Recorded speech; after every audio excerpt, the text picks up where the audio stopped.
ناظرین، دنیا میں ہر ملک، مذہب اور معاشرے میں کچھ ایسی شخصیات جنم لیتی ہیں جو فلاح انسانیت کے جذبے کو اپنا اوڑھنا بچھونا بنا کر خدا اور مخلوق کے سامنے سرخ رو ہو کر تاریخ کے اوراق میں ہمیشہ کے لیے امر ہو جاتی ہیں۔ ان کے سامنے دنیاوی شہرت اور ناموری بے معنی ہو کر رہ جاتی ہے۔ ایسے لوگ مظلوم اور دکھی انسانیت کی خدمت میں ایسے متغرق ہو جاتے ہیں کہ ان کا اپنا نام اور پہچان ختم ہو جاتی ہے۔ وہ محض خدائی خدمتگار کے طور پر دنیا کی نظروں کے سامنے عزت و وقار کا نشان بن جاتے ہیں۔ اور اقبال کے اس شعر کی عملی تفسیر نظر آتی ہے جس میں انہوں نے کہا تھا، کرو مہربانی تم اہل زمیں پر، خدا مہرباں ہوگا عرشے بری پر۔ آئیے آج ہم آپ کا تعاون ایک ایسی ہی شخصیت سے کروا رہے ہیں جو عرصہ 12 سال سے راؤنڈ دی ورلڈ اور عرصہ 7 سال سے تھرپارکر جیسے شل اور پسماندہ علاقے میں دکھی انسانیت کی خدمت اور ان کا معیار زندگی بلند کرنے میں مصروف عمل ہے۔ انسانیت سے پیار کرنے اور مشکل کی ہر گھڑی میں ان کے شانہ بے شانہ کھڑی اس خاتون اہم اور سوشل ایکٹیوسٹ کا نام محترمہ ڈاکٹر فصاح ہے۔ ڈسٹرکٹ اٹک سے ان کا تعلق ہے اور حال میں برطانیہ میں رہ کر چیریٹی آرگنائزیشن مصطفیہ شریف کی چیئرپرسن کی حیثیت سے کام کر رہی ہیں۔ یہ تنظیم تھرپارکر میں بیک وقت پینے کے صاف پانی، غربا میں راشن کی تقسیم اور یتیموں غریب بچوں کی تعلیم کے فروغ کے لیے سرگرم عمل ہے۔ ڈاکٹر صاحبہ نے برطانیہ میں مقیم متغیر حضرات سے اپیل کی ہے کہ وہ اس نوبل کاز کے لیے ان کے دستے بازو بنے اور خدا کی خوشنودی کے لیے ہمارا ساتھ دیں۔ انہوں نے یقین دلایا کہ آپ کا تعاون کو صاف اور شفاف انداز اور مضبوط ہاتھوں کے ذریعے حقیقی مستحق افراد کی دہلیز تک پہنچانے کی ہم ضمانت دیں گے۔ ان کے ان تمام افراد اور ڈونرز کا شکریہ ادا کیا جو عرصہ 7 سال سے مالی اور ذاتی حیثیت میں ان کے معاون و مددگار ہیں۔ جی ڈاکٹر صاحبہ بتائیے گا، آپ عرصہ 7 سال سے پاکستان میں اور 12 سال سے اراؤنڈ دا ورلڈ میں آپ کی چیریٹی کام کر رہی ہے، اور ابھی حالیہ دنوں میں آپ نے تھرپارکر جیسے پسماندہ علاقے میں لوگوں کی مشکلات کو دور کرنے اور ان کا معیار زندگی بہتر کرنے کی کوشش کر رہے ہیں۔ آپ کو کن مشکلات کا سامنا کرنا پڑتا ہے؟ جی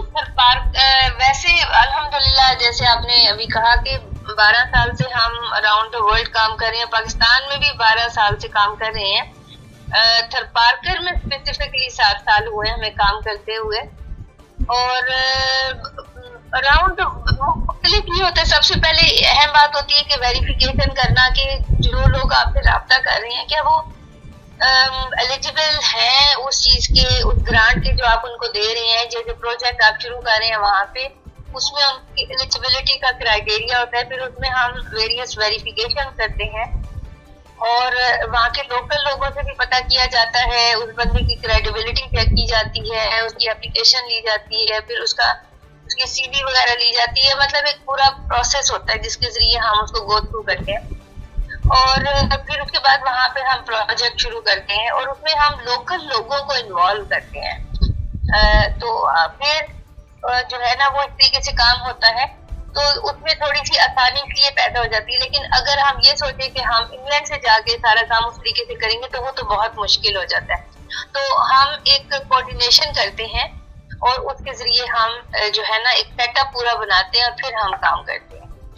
تو ادروائز تو بہت مشکل ہے، اور کیونکہ ہم چاہتے ہیں کہ ہم ایڈمن کاسٹ جو ہے نا اس کے اوپر نہ چیریٹی کے اوپر بوجھ نہ پڑے، تو اس لیے ہم لوکل لوگوں کو انوالو کر کے، اور جو بھی ہمارے ڈائریکٹرز ہوتے ہیں وہ اپنے خرچے پہ جاتے ہیں اور وہاں جا کے چیزوں کو پھر مانیٹر کرتے ہیں الحمدللہ۔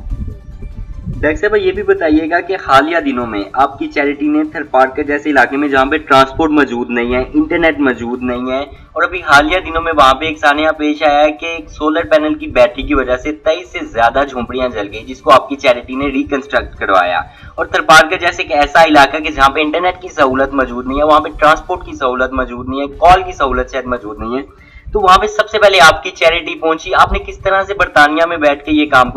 کام کو سر انجام دیا؟ ایکچولی تھرپارکر میں جیسے میں نے کہا کہ ہم پچھلے 7 سال سے کام کر رہے ہیں، کافی ہم کیونکہ ہمارے جیسے کہ آپ کو معلوم ہے کہ ہمارا جو مین پروجیکٹ ہوتے ہیں وہ ہوتا ہے ایجوکیشن اور واٹر اور کھانا، 3 چیزیں ہم کرتے ہیں ریگولر بیسس پہ، اور الحمدللہ تھرپارکر میں ہم نے کافی کنویں کھدوائے ہیں۔ ابھی بھی ہمارا ایک جمعۃ الوداع پہ کنواں کمپلیٹ ہوا اور ایک ابھی اسٹل ان پروسیس ہے، اور کھانے کا ہم وہاں ریگولر کر رہے ہیں، جیسے نبی پاک کی حدیث شریف کے بھی مطابق ہے کہ بھوکے کو کھانا کھلانے کا بہت زیادہ ثواب کہا گیا، تو اسی وجہ سے ہم ایک پیاسے کو پانی پلانا اور بھوکے کو کھانا کھلانے کا بہت زیادہ بے انتہا ثواب ہے۔ تو تھرپارکر میں ہم جو ہے وہ ریگولر بیسس پہ کھانے کا ارینج کرتے ہیں، ایوری تھرسڈے کو کھانے کا ارینج ہوتا ہے۔ اس کے علاوہ بھی بہت سارے لوگ جنہوں نے بکرے دینے ہوتے ہیں، صدقہ خیرات دینا ہوتا ہے، گوشت کی صورت میں انہوں نے کوئی صدقہ دینا ہوتا ہے یا کسی اور بھی صورت میں انہوں نے صدقہ دینا ہوتا ہے، تو وہ ہم تھرپارکر میں ارینج کرتے ہیں۔ اور یہی ہماری لوگوں سے بھی اپیل ہے کہ کسی نے بھی کوئی بکرا یا صدقہ دینا ہو تو وہ ہم سے رابطہ کرے، اور وہاں ہم ود ان 1 hour جو ہے نا ہم صدقے کا ارینج کر سکتے ہیں۔ ہماری وہاں پہ ماشاءاللہ ٹیم اتنی ایکٹیو ہے، والنٹیئرز ہمارے وہاں پہ، اور جو ہمارے مینیجر ہیں وہاں پہ وہ اتنے ایکٹیو ہے ماشاءاللہ، مطلب بہت فاسٹ ٹریک پہ کام ہوتا ہے ہمارا، اور بہت ریلائبل ٹیم ہے ہماری وہاں پہ۔ تو اسی طرح یہ جو ہمارا اپنا سیٹ اپ جہاں پہ ہے، یہ جو جہاں پہ جھونپڑیاں جلی، یہ جگہ انڈیا کے بارڈر کے پاس ہے، اور گاؤں کا نام ہے تردوس۔ تو تردوس گاؤں میں وہ جو ہمارے مینیجر ہیں، ان کے